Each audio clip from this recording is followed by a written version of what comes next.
Crosby, and you're listening to the Mean Joe Grizzly podcast. Hey, it's Tom Matthews from Return of the Living Dead and Friday the 13th, Part 6, to name a few, and you're listening to the Mean Joe Grizzly podcast. Enjoy.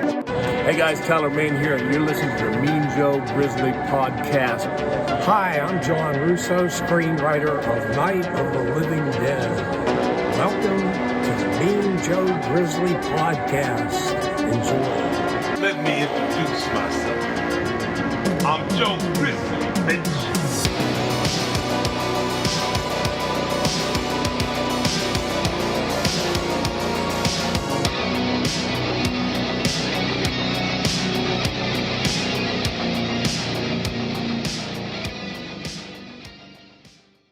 What up, me Militia? I'm Mean Joe Grizzly, and when I'm not hosting the devil on my late night talk show, watching Sydney Sweeney become a new saint, or trying to stop an ancient evil from freezing the world over, I'm at the Grizzly Cave, watching movies, reading comics, listening to metal, and of course, crushing beers. And finally, I've seen another good horror movie in 2024. In fact, I've seen two good horror films this past weekend, along with the latest from the Ghostbusters. So needless to say, this has been one of the better weekends for new releases this year. But before we get started, please make sure to follow me on all social media pages, subscribe to the show wherever you listen to podcasts, and subscribe to the YouTube channel by clicking the links in the description below. By doing that, you'll help me continue to talk about all forms of badassery. So let's kick things off with Late Night with the Devil. This is Grizzly Grade Reviews.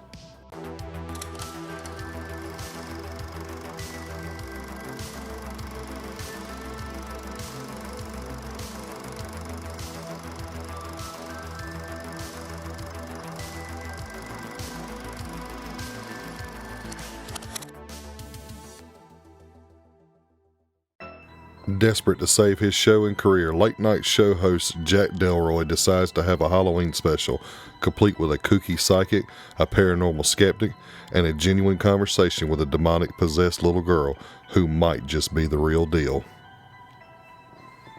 So going into this movie, I was very hyped up because it is getting so much praise, so much buzz. And I was told that this was the best and scariest horror film in the last 10 years, blah, blah, blah. The stuff that you always hear when something's super hyped up. And I found that to be very ridiculous.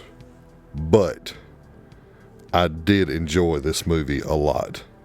So it stars David Dismalchin, and if you don't know who that is, more than likely you have seen him. He is this great modern character actor that is just on the verge of just breaking through and becoming one of the best actors we've had in a very long time, especially in the horror scene.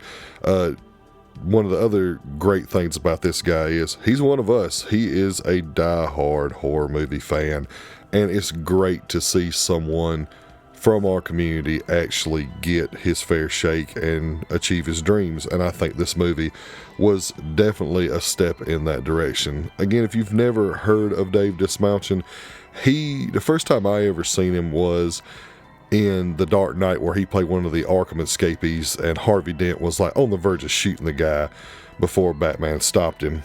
And then probably his next big recognizable role for general audiences was Polka Dot Man in the Suicide Squad.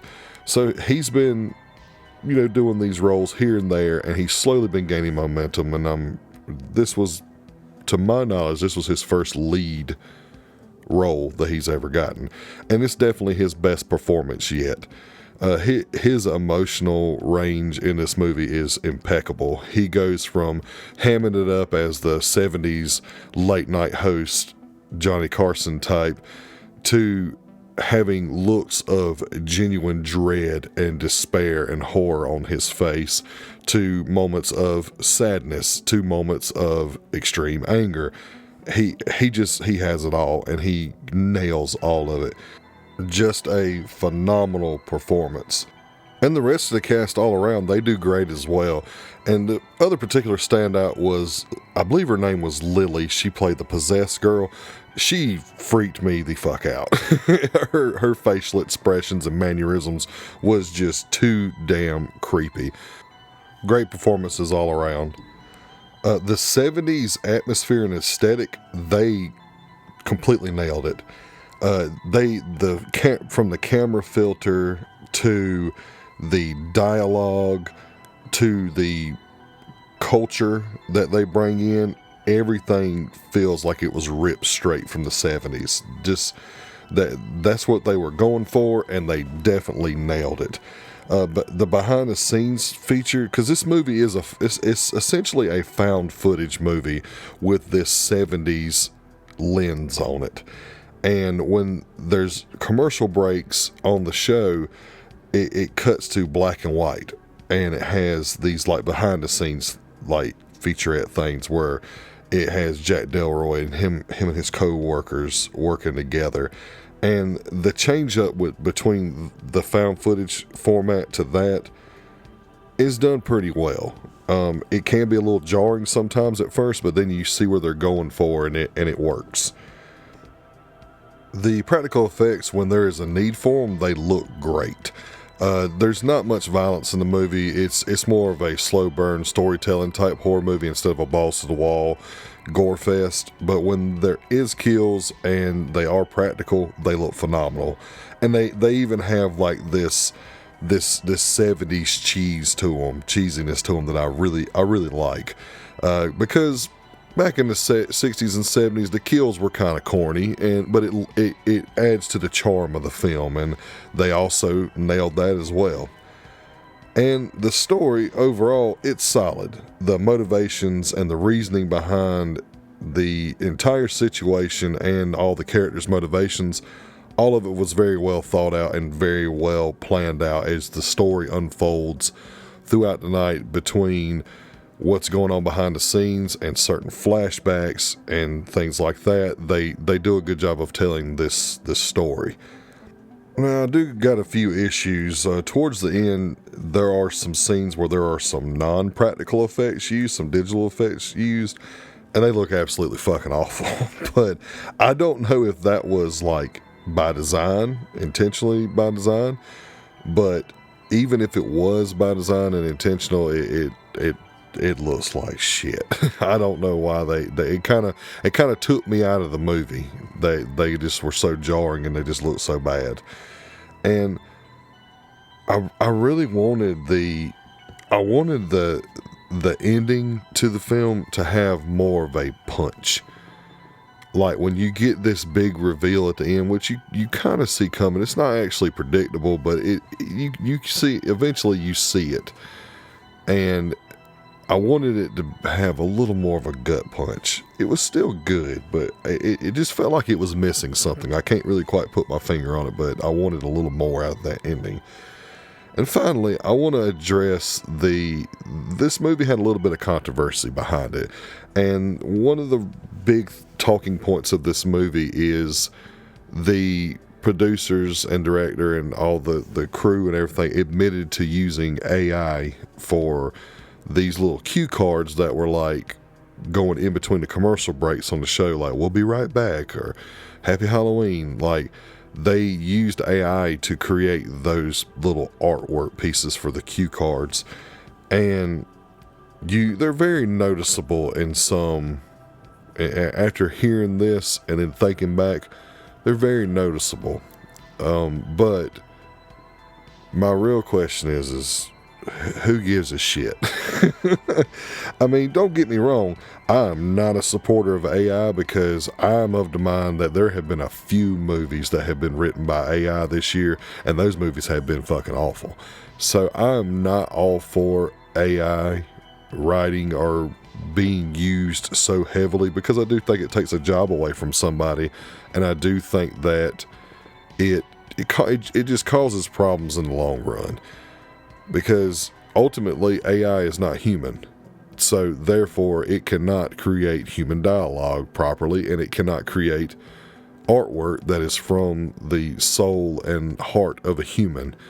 And those little cue cards were a perfect example, just like those shitty scripts that Blumhouse keeps putting out are an obvious issue. And again, I have no proof that Blumhouse used AI to write those scripts.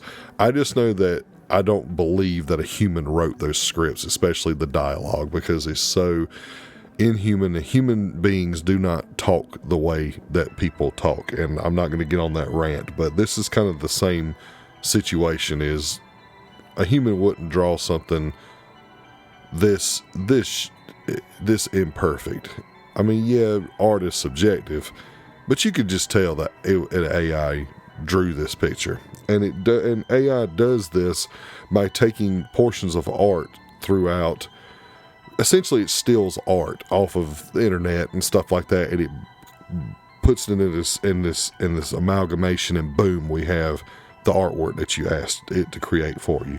So that's the real problem with AI, is it's stolen artwork and it's stealing a job from somebody. So yeah, I'm not a big supporter of that, but I am going to say that doesn't affect this movie, guys.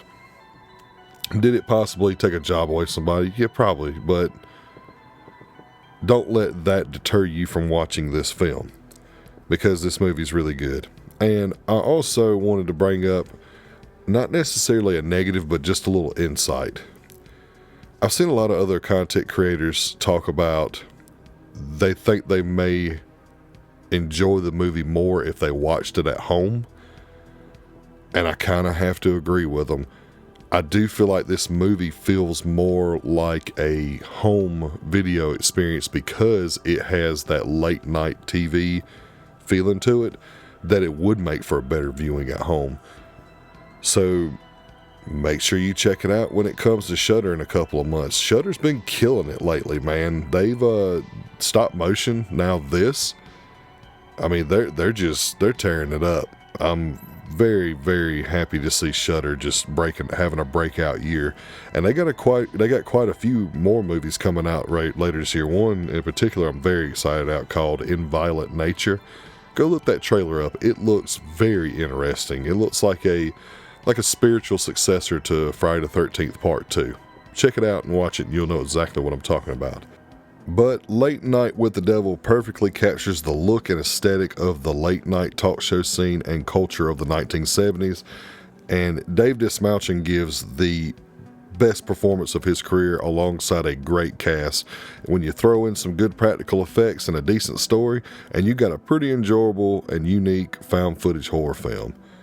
Late Night with the Devil gets a 3.75 out of 5 and is Grizzly grade guaranteed.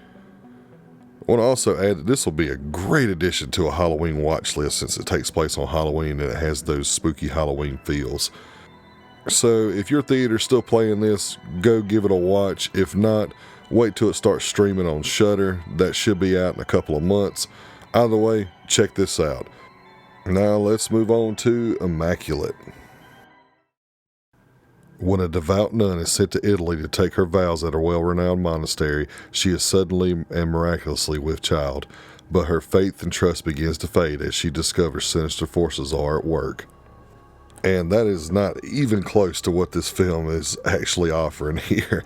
And I am sorry, because I'm not going to be able to talk a lot about it, because if I do, I'm going to spoil this movie for you, and I want people to go see this movie, because it's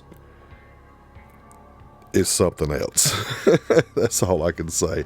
And I want to start out by saying, when everyone knows that listening to this show knows that I am absolutely sick and tired of religious and possession horror films, because they are literally all the same. You have The Exorcist and The Omen, and then the other 90% of everything after that is just copying them. So it's from the plots to the tropes. Nothing ever fucking changes. But there are exceptions, and this is definitely one of them. First off, Sydney Sweeney. Wow. I am man enough to admit that I thought that she was very overhyped, and that she's on the same lines as her co-actor from Euphoria, Zendaya. I thought that she was just going to be another pretty face that's getting roles because she's a gorgeous woman. And then I seen this, and I realized that Zendaya is just out on the island by herself with her acting skills. because Sydney Sweeney absolutely has the fucking talent. She is absolutely fucking phenomenal in this movie. She plays the obedient and faithful servant of God in this film, and then you slowly watch her devotion fade little by little. It's just a sight to see. And there is a scene in this movie at a point where she is going through something very, very traumatic, and her screams in this movie are so freaking real.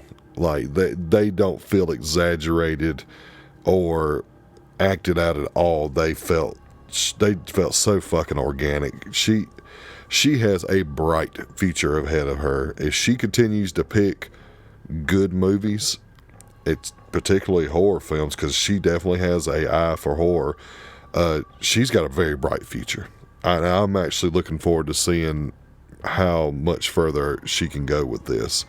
And it was good to hear this too. I found out later on after the movie that this film was kind of like a passion project for her, and it's good to see that she liked this concept and the script so much that she kept on pushing, and then finally this movie got made. And that's really good to hear. I like hearing stories like this, even if it's a movie that's not my cup of tea. I do like it when someone is very passionate about something and it actually gets made. Moving on, man, several times the a week. Gore in this movie, Before we go, gore. I want to I was not also expecting say any rest in gore peace in Akira this movie, Toriyama, the because creator of Dragon Ball. religious horror films and possession thank horror you films so much rarely for have your a lot stories, of gore, characters, maybe and other one creations. or two good kills. They have brought I'm not me so telling you much that there happiness is over my life. a lot And of gore I in cannot this put into movie, words but there how was much way your more work than I means was to me. expecting. And if it wasn't for you, anime would have never went mainstream they're in America. Simple, but they're So super thank you so effective, much, and sir. it doesn't feel You will be forced. missed. It all feels, And I want to thank you it all all so feels much for very, your continued support. Without very y'all, fluid. this Like, isn't it doesn't possible. feel like they. It doesn't So feel until like they next forced time, any of the kills in remember, the movie. And the I'm Joe the other thing Grizzly too is they used a Bitch. lot of practical effects, and those practical effects were solid. They did a good job with that. The plot and the writing was great. I was sure, I wasn't really sure what this movie was before I was going in. To be perfectly honest with you, I thought that this movie was just going to be an Omen ripoff. From the trailers, it appeared that this movie was going in the route of a nun out of nowhere becomes pregnant and did not have sexual relations, so it was immaculate conception. And here we are doing the same old song and dance where she's carrying the Antichrist. And that's what I expected to be. Same old rinse and repeat religious horror film BS. But it was actually very fucking unique and something that I'd never seen coming in a million years, especially from the plot. And I don't want to spoil this movie, so I really can't tell you anything about the plot. But let's just say that in my entire life, I have never seen the ideas that they used in this film ever used. And I've seen thousands of film, and the majority of them have been horror films. So it was such a breath of fresh air to see something new come in that wasn't just completely dumb. It was such a well thought out plot and idea and concept. And along with those ideas and concepts, just like with most religious horror films, there is a degree of blasphemy and, kind of anti-Christian stuff that goes on in these movies. And sometimes even the message is anti-Christian. I don't believe that's the case here, but when you're scrolling through social media and you see an ad for this movie and it says blasphemous, shocking, blah, blah, they are 100% correct. There's always going to be a degree of blasphemy in a religious horror film. So if you are familiar with that, it's not going to bother you. If you are not familiar with that, it's probably not going to be for you. But if you could separate faith from entertainment, then you should be fine. And you're either going to like the idea like I did and thought it was very unique, or you're going to think it's just completely ridiculous and just crazy. But I felt like it was a very unique idea. The tension and suspense that they build throughout this movie is done very well also. This dark and dreadful atmosphere, like you feel like you're descending into this pit of despair along with the character. Like that's how well this movie's directed and how the tone of this movie is given to the audience, that I felt like I was going through this journey with her, even though I have no idea what it's like to be a woman or anything. It just felt like I was side by side with her the whole time, going through this just dark and awful situation. And it also does something that I really appreciate, which it avoids most of the religious horror tropes. And most of them.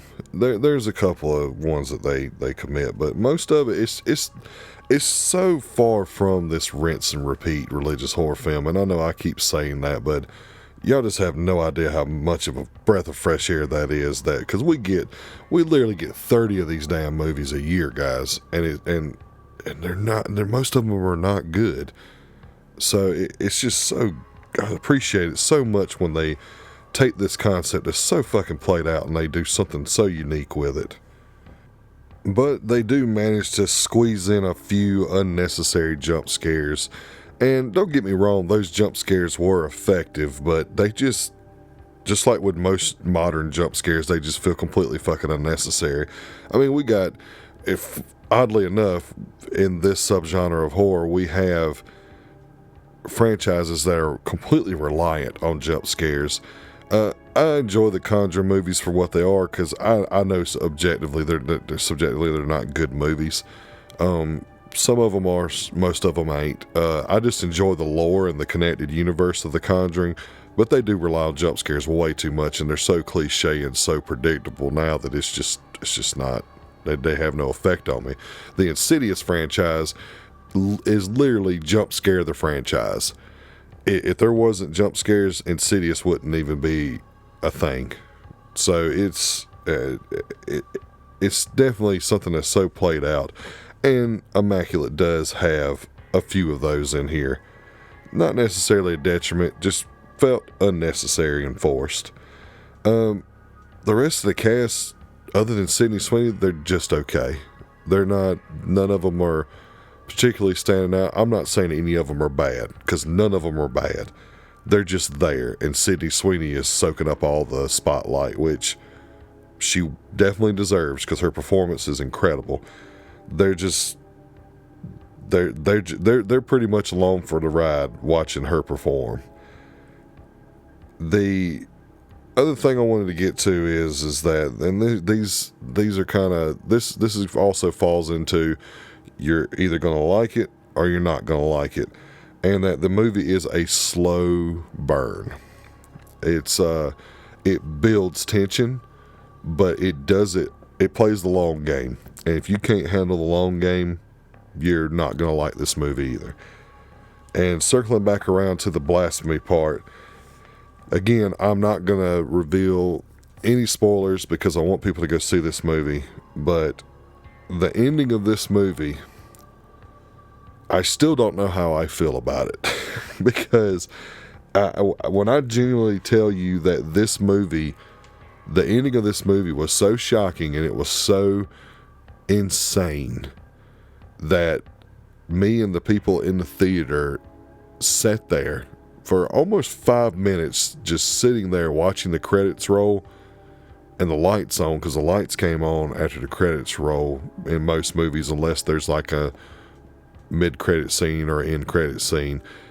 And we just sat there, and all of us collectively sat there and tried to process what we had just watched.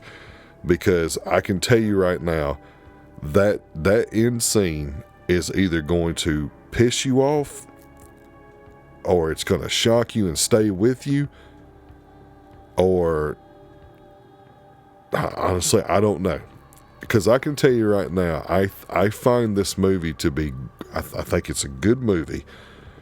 I recognize that it's not for everybody, but that end scene, I don't know if I will ever watch this movie again, just because the end scene is so fucking shocking and so heavy and so deep.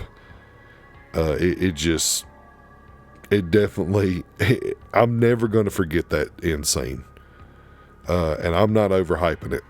It was just, I'm just being honest with you. It did affect me. I'm not saying that everybody in the crowd was boo-hooing or anything, but everybody in the crowd was sitting there with their jaws dropped because they just couldn't believe that they went there. So, yeah, that scene's going to make or break you, definitely. If everything else in the movie doesn't make or break you, that end scene is going to decide whether you hate it or like it or love it. And I'm in the realm of somewhere in between, and I recognize how good the movie is, but again, I don't know if I'll ever be watching this movie again. It depends. I really have to think about it. But Immaculate does deliver solid writing, great gore, unique ideas, and straight shocking scenes that definitely breathes a much-needed breath of fresh air into a dull and repetitive subgenre. But most of all, it proves that Sydney Sweeney has the talent to not only shine in horror, but in any genre. Immaculate gets a 4 out of 5 and is Grizzly grade guaranteed. Go to theaters and check this one out, and be prepared. Now, let's get on to some Ghostbusting with Ghostbusters Frozen Empire. When an ancient artifact unleashes a great evil upon the world, it is up to the Spangler family and the Ghostbusters to save us all. And this movie is getting shit on so damn bad right now. And I'm here to tell you that this movie has some issues, but the garbage that's being flung at this movie is absolutely fucking ridiculous. I, for one, really enjoyed this movie. This movie feels a lot like the real Ghostbusters cartoon for me, and I know that the director said that they took a lot of inspiration from that, and it definitely shows. And that gives it this whimsical feel that the cartoon had, and kind of shifts this tone, just like with Ghostbusters Afterlife, to a more family-friendly franchise, which to me is the direction that Ghostbusters needs to go in. Don't get me wrong, I love the first 2 movies. Those movies are more for like young adults, teenager young adults / adults. And to me, those old movies were fine being like that, but I do think the new tonal shift going to more of a family-friendly type of entertainment works. As long as they don't make it too incredibly kiddie, that's fine. I don't feel like this movie does that. I think it does a good job of balancing it where you could take your kids to it, or you and your wife can go see it. I think they did a good job with that. They did a good job of balancing that. I think the ghost designs were great, really cool and super unique. There's this one ghost called the Possessor Ghost, and it's just like little red, it looks like a little red streak, and it jumps into inanimate objects, and then it tries to kill you with those inanimate objects. I thought that was really cool. There was this thing that they called the Sewer Snake, which is like this giant ghost eel. I remember something like that being in the TV show, and I remember it being pretty cool there as well. There's a couple other ghosts here and there that are cool, but the big bad Garaka, man, he was cool as shit. Very, very cool villain with a cool backstory and a very cool power set, cool powers. Really good addition to Ghostbusters lore. And I felt like they expanded more on the Ghostbusters arsenal too, like giving us this new tech, like they have a drone trap. I thought that was really cool how they did that. These new concepts with the containment units, where if you have a possessed object, they have a containment unit now that can separate the possessing spirit from that haunted object. I thought that was really cool and unique as well. Just all these new unique stuff that they're doing with the Ghostbusters equipment and stuff, like expanding upon that. And I think the cast overall does a really good job. No one in here gives a bad performance per se, but I do feel that some of them were completely unnecessary and are very forced. We got to let the legacy characters go, guys, if they don't serve a purpose in the story. You can bring in Ray, or you can bring Winston in, or you can bring in Vakeman. All that's fine when it pertains to the story and it pushes the story forward. When you just put them in a random scene, it doesn't work. And unfortunately, they do that a lot in this movie. Bill Murray in particular, he was. I love Bill Murray, guys. Love him. He was completely unnecessary in this movie. They should have completely cut him out of the movie. It made no sense for him to pop up at any point in that movie. Even when the shit hits the fan and they need all hands on deck, he served no purpose.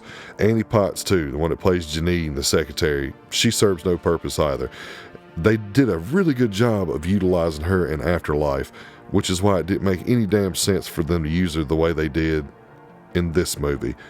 She's just randomly there that serves no purpose. I don't think that those legacy characters, if they are not part of the plot, because Ray and Winston, they somewhat serve a purpose. Winston being he's like this rich businessman now that completely funds the Ghostbusters. He bankrolls their whole operation. And it never goes into detail what his actual business is, but he apparently has endless amounts of money, and he gives them any equipment they want, and he puts money towards research and development for ghost busting. I thought that was really cool and a good way to utilize a legacy character. Ray has a story arc in here that could have been used as a send-off for the character, but it kind of just went nowhere, and it was kind of just there, which I'll get to in a minute. But Kumail Ali Nanjiani, he had some good moments. He kind of plays the catalyst character for all of this kicking off and serves somewhat of a purpose throughout the movie. But for the most part, his role and his story just doesn't feel necessary. And it feels, when you see the movie, you'll see exactly what I'm talking about, because his role as the catalyst and his role as helping with the solution to the conflict doesn't feel like it's part of the Ghostbusters universe. It feels like they took one concept that was completely different in every way, shape, or form and just threw it in, and it don't work. Not to me, it didn't. It kind of felt a little lazy. Don't get me wrong, he's got some funny parts in this movie, especially at the end, even though that kind of gets overboard too with the comedy and very high tension moments. But nevertheless, it was funny. But it just kind of goes hand in hand with my next point, which there was too many damn storylines in this movie. Like, you had a storyline with Phoebe, the main character, where she kind of feels isolated, and she kind of feels isolated from her family because she's a minor. She's only 15, and the mayor, played by the same dickhead from the first Ghostbusters movie, the guy that's like, this man has no dick, that guy. His shit was funny. But he's played by he's in there, other than being just the asshole on the back end, he didn't serve any purpose as well. But Phoebe is pretty much benched because she is a minor participating in ghost busting, and they're going to get shut down if they keep using a minor in these dangerous activities. So she had that storyline where she felt like she was alienated from her family. Ray had a storyline where he didn't want to give up the ghost busting life because he loved it so much and missed it so much. You had the storyline with Kumail Ali Nanjiani that didn't, it was just there. you had essentially two other storylines, and they all didn't feel necessary. I just didn't feel like we needed all that. It makes the movie feel bloated and overstuffed. Finn Wolfhard, his character might as well not even be in the movie. He's just there in the trailer. When you see him and Slimer have their little interaction, that's the extent of his role in the movie. He's just there. And he's also, and this ain't no offense to the guy, because I'm not a damn actor, and I'll say this forever. When I critique someone's acting, I'm doing that out of pure opinion. But he's just a blah actor. And I know his career is just getting started, but man, the kid needs an acting coach, because he's just not good. Even though they didn't really give him enough to really do anything. And finally, more time is spent building up to the conflict with the villain instead of the time we spent with the villain. They did a wonderful job of building this villain up, telling his backstory, having tension to lead up to this villain, and we only got about 15 minutes with him. And that was disappointing because he's so fucking cool. Garaka is a cool villain. And I do like that they are introducing these new villains into the Ghostbusters mythos. So I appreciated that, but I just needed more time with him. And finally, probably my biggest gripe, and it's going to sound very petty, but the Stay Puft Marshmallow Man, they're in this movie too, the little mini Stay Puffs, and I get they're there to be funny and to kind of be a mascot for Ghostbusters, but it's like, if you know Ghostbusters lore, which I'm not this diehard expert on Ghostbusters, but I do know that the Stay Puft Marshmallow Man is pretty much tied to Gozer, because the whole point of the Stay Puft Marshmallow Man was that Ray accidentally thought about the Stay Puft Marshmallow Man when Gozer told them to choose the Destroyer. So it's literally tied to Gozer. And as spoiler alert, in Afterlife, they trapped Gozer. So Gozer's not a factor anymore. So it doesn't make sense for the Stay Puft Marshmallow Man to be present here. And he's every fucking where. The little mini Stay Puffs are everywhere. And I get it, I know what they're doing. They're trying to do a mascot thing, and that's fine. But in my opinion, and I'm pretty sure most Ghostbusters fans' opinions, Slimer's always been the mascot. So I don't know this hard turn to turn away from Slimer, but Slimer's always been the mascot. It's weird that they're pushing Stay Puft. I don't really get that. I know that they were in Afterlife too, and I felt like they were kind of overused in that one, even though Gozer was involved. I know in some other forms of media, Stay Puft has been in there. It just doesn't make it doesn't make sense for them to be in this movie, and they were everywhere. They gave them a lot of screen time, and I don't get it. But although it feels overstuffed, underdeveloped, and underutilized, I still feel like Ghostbusters Frozen Empire manages to be a good watch. And that's mainly due to its expansion on the Ghostbusters mythos and universe, its cool concepts, and its great villain, Garaka. So for all that, Ghostbusters Frozen Empire gets a 3.5 out of 5 and is Grizzly grade guaranteed. This movie does not deserve the hate that it's getting right now. IGN gave it like a 4 out of 10, and then literally before recording this episode, I was scrolling through Facebook, and IGN gave Winnie the Pooh Blood and Honey 2 a 6 out of 10. So come on, guys. I haven't seen Blood and Honey 2, but I know damn well it's not better than the latest Ghostbusters movie. There's no way it's better than the latest Ghostbusters movie. It's impossible. Or could it be?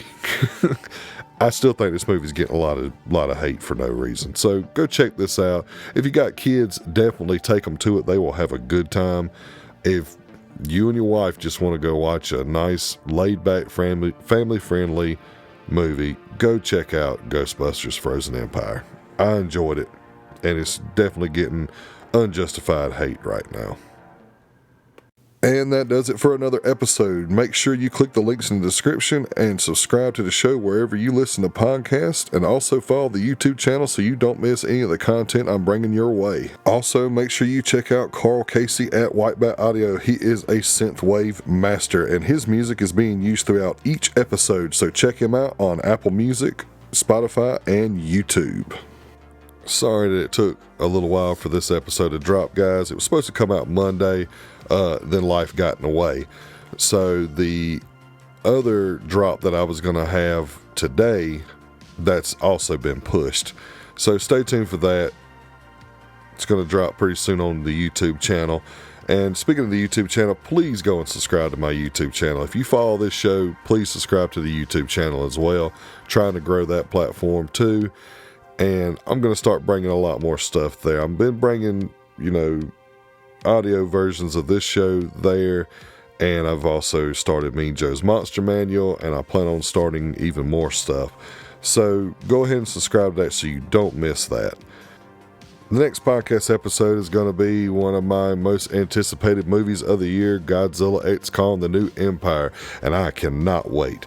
That episode's probably going to drop Monday, so make sure you go see the movie in theaters and support it, because we are in the golden age of kaiju cinema. Please support this movie, guys, and come back here to the Grizzly Cave on Monday to hear my thoughts.